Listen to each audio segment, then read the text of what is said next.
It sits quietly nestled by the water at the head of the Otago Peninsula.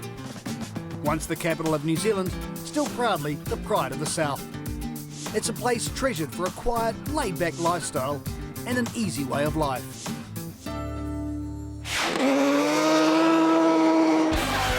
For more than a decade though, it's known for bursting into life to host the best classic car rally in the Southern Hemisphere.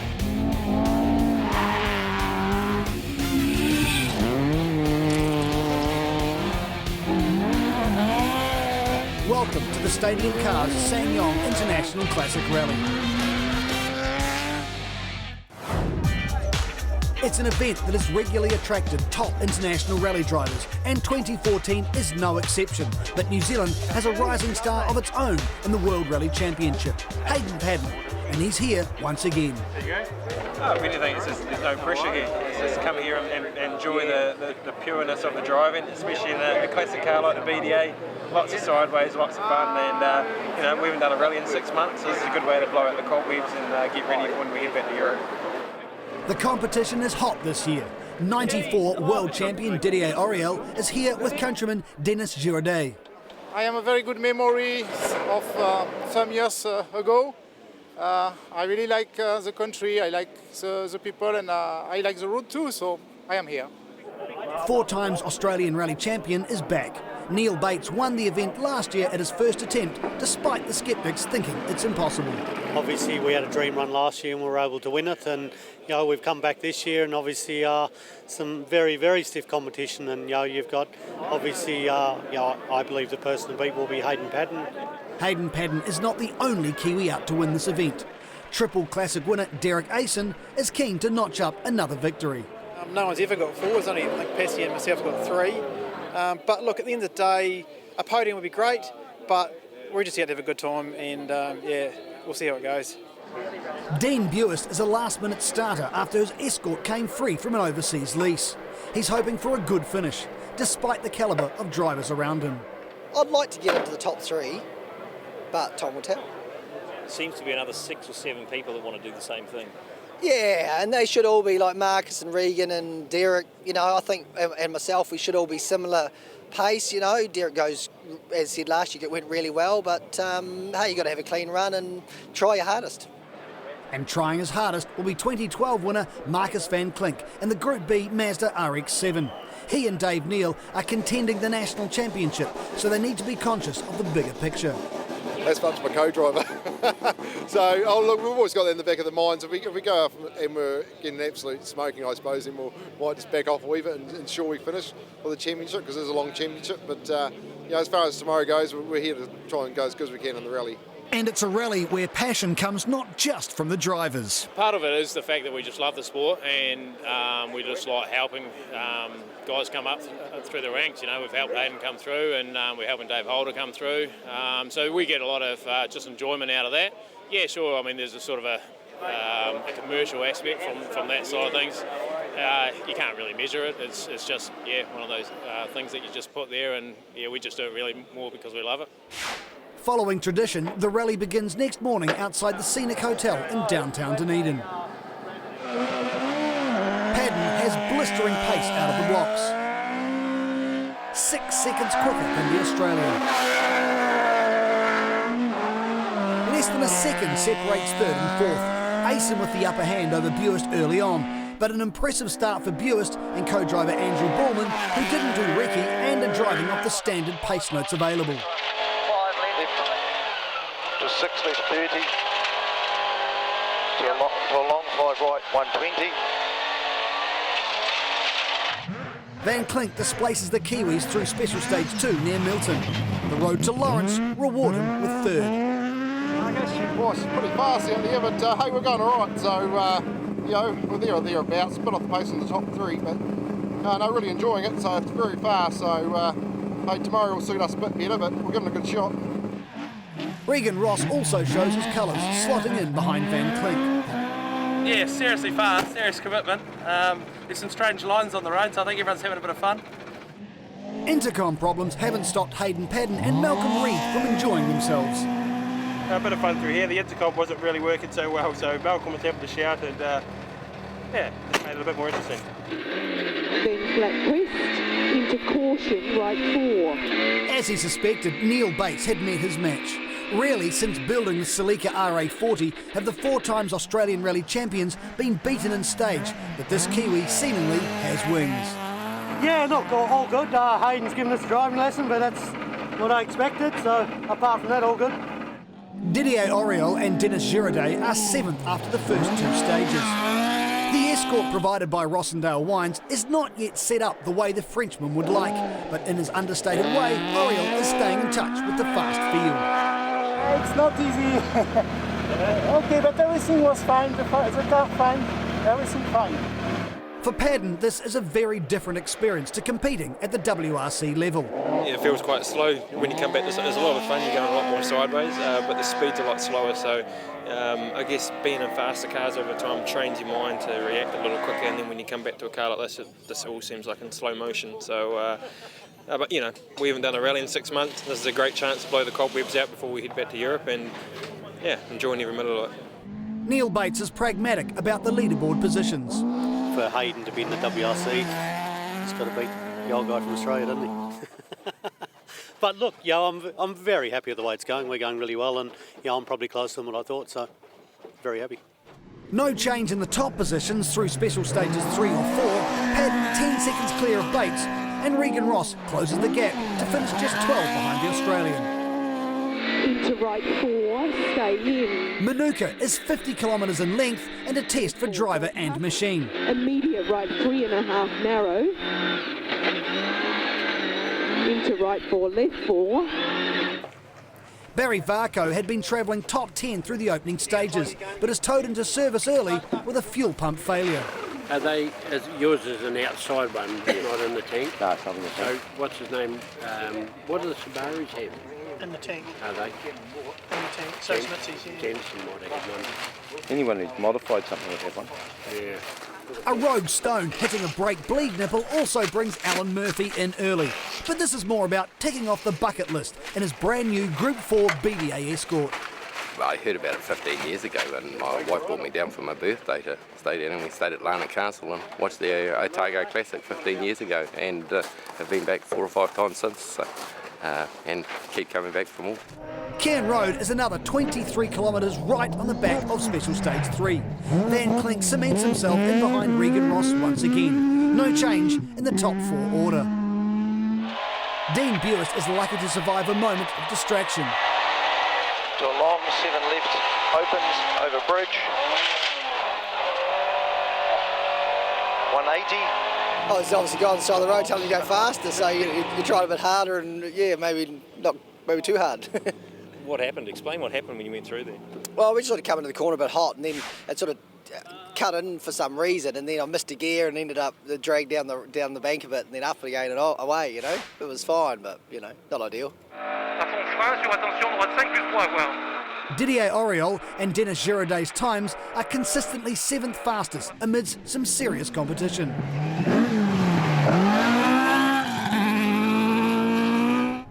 The battle in B is between Nigel Marshall and Cameron Moore. Both have won this class in the past, and Moore has the early advantage. We had a few mechanical issues in the first stage. We found that we had a plug lead off. So the first stage we're actually only running on 3 cylinders. A moment through Special Stage 5 doesn't help that winning confidence either. The seesaw ride for Derek Asen continues. He and Lisa Hudson pull a blinder through 5 to be just 2 seconds behind Padden, but in front of Bates by 1.5 seconds. Don't know what we did different, but yeah, it went okay. Like each stage before, the Stadium Car's Sanyong Escort scorches across the smooth gravel countryside of the final gravel stage of the day, Cockleshell.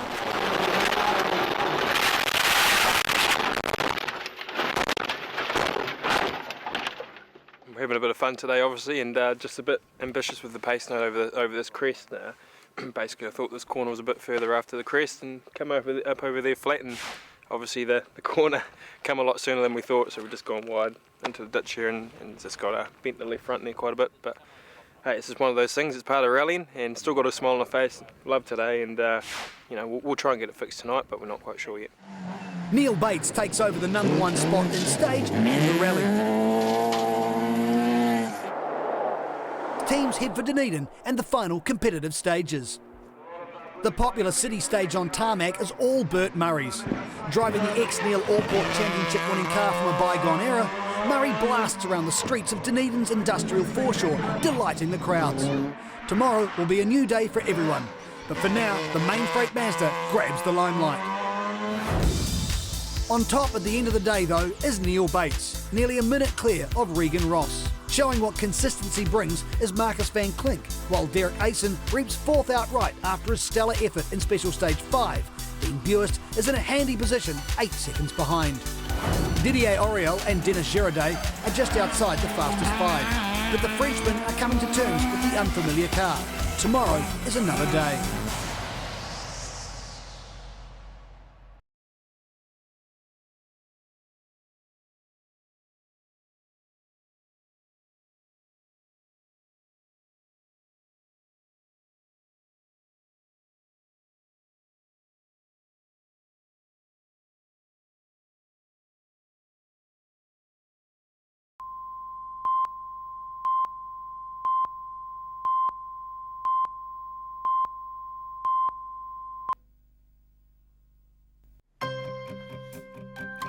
No room for Dunedin's weather sceptics. Another picture-perfect start for the second day of competition in the Stadium Cars Ssangyong Otago International Classic.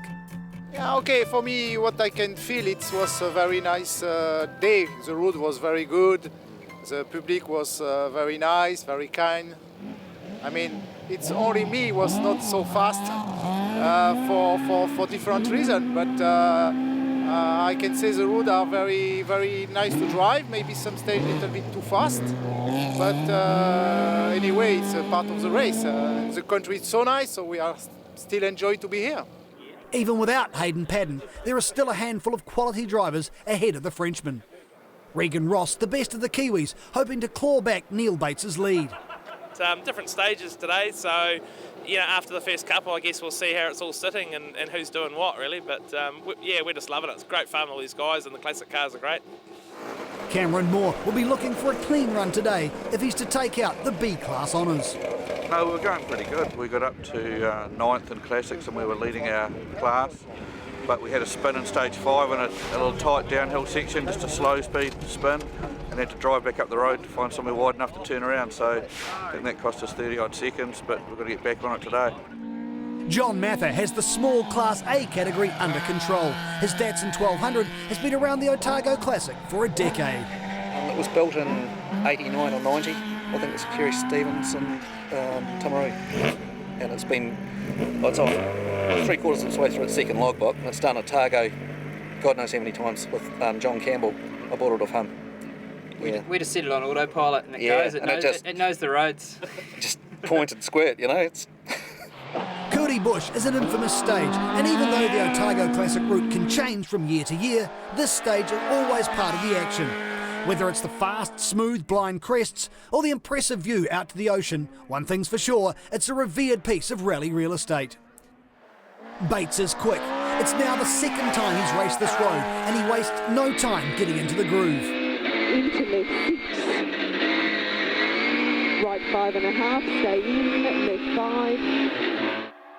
Regan Ross, though, has the bit between his teeth, and at the yellow marker signalling the flying finish, he is only 1/16 of a second per kilometre slower than Bates.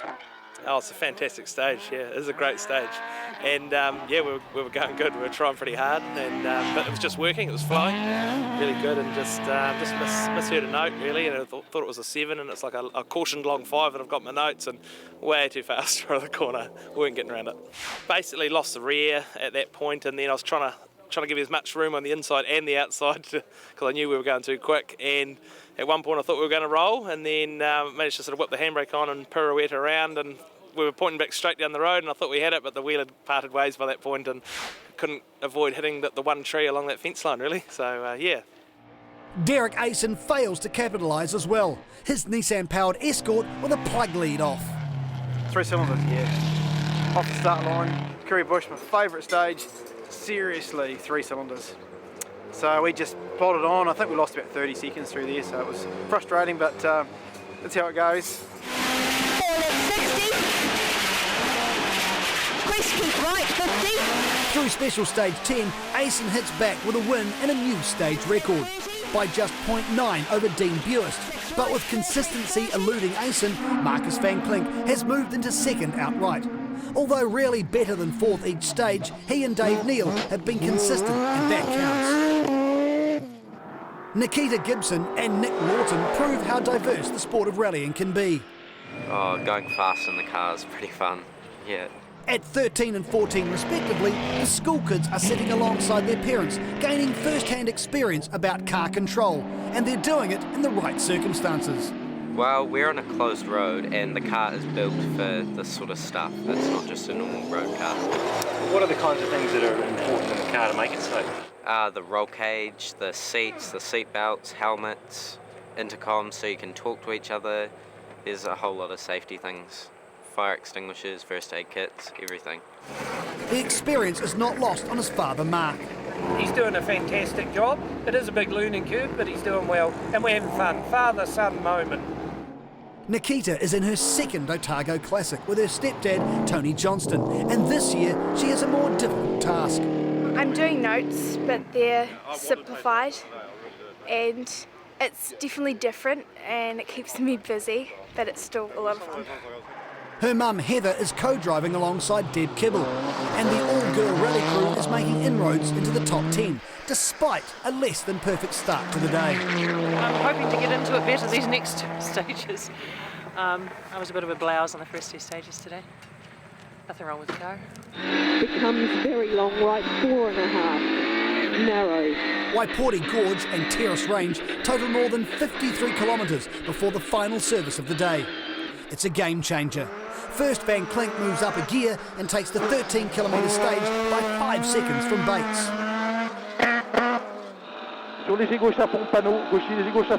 Set-up changes to the Rossendale Wines Escort lift Didier Auriol into 5th in stage.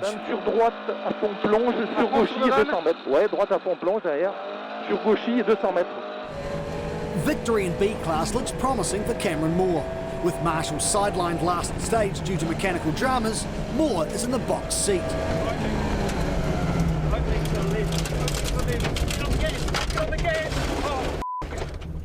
Sorry, mate. SOS, no visible. Just round a right-hand corner, dropped the right front wheel over the edge, and it just pulled us in, and the car ended up pointing straight down into the water. So we were very, very, very, very lucky.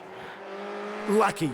But Miles McElwain is luckier, inheriting the Class B lead. I hope so, but we're not there yet. We've still got a very long way to go, and I do hope that you've got some wood there that I've got to touch. Special Stage 12, Terrace Range, is new and is to Auriol's liking. Combined with the small adjustments in the Escort, he is second fastest behind Dean Buist. So I was really enjoying quite slippery condition, and I was good feeling with my car. So when I had good feeling, I pushed a little bit more, and I enjoy to drive. So it's really one of the first stage I was really find my way with this car. If Auriol is finding his way with the Escort, Derek Aisen is close to losing his. 7 right, 80.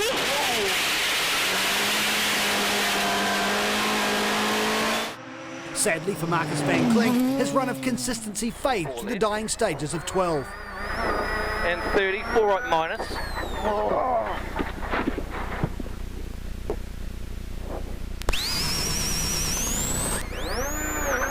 No, we're gone. No, get out, hold on. They lose their chance at a podium finish, but fortunately not the Mazda RX-7 that is left hanging perilously off the edge of a 100-metre drop. Geoff David posted 6th fastest time in the Porsche 911, beaten back by Barry Varco, who claims a rally best 5th in stage in the Celica RA64. Safely back in service, Marcus van Klink is off to buy a lottery ticket. Okay, the car's still good, so I was very, very, very lucky. God, I should have seen it. Yeah, we'll just get back into it and finish the day off, I think. It might be late in the event, but the Frenchmen are finding form. Didier Auriol bringing the Rossendale entry home, 2nd in stage, behind Neal Bates. Dean Buist continues to show just how good he and Andrew Bullman are. The Otago Classic allows just one pass before the rally to write pace notes, and internationally at least 2 passes are considered the norm. Young Nick Lawton and his dad Mark drive their best stage of the rally through Special Stage 14 Dixons. The father-son combo brings the hybrid V8 Revenger home in 9th and stage, driving blind without the aid of pace notes. Car 1, Didier Auriol and Dennis Girardet leave their best till last. With the car now much more to his liking, they grab the top spot through the forest at Whare Flat.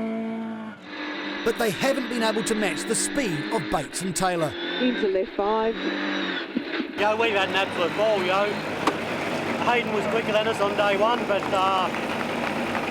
we hung in there, and I was very, very happy how close we were to him, and then, we had a good lead then, and we just maintained that today. So France won, Australia and New Zealand 2 apiece in the final 5, but green and gold up where it counts.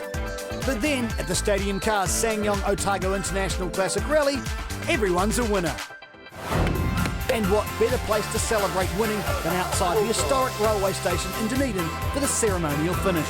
The perfect way to end what has become one of the world's great gravel rallies. For Neal Bates and Coral Taylor out of Australia.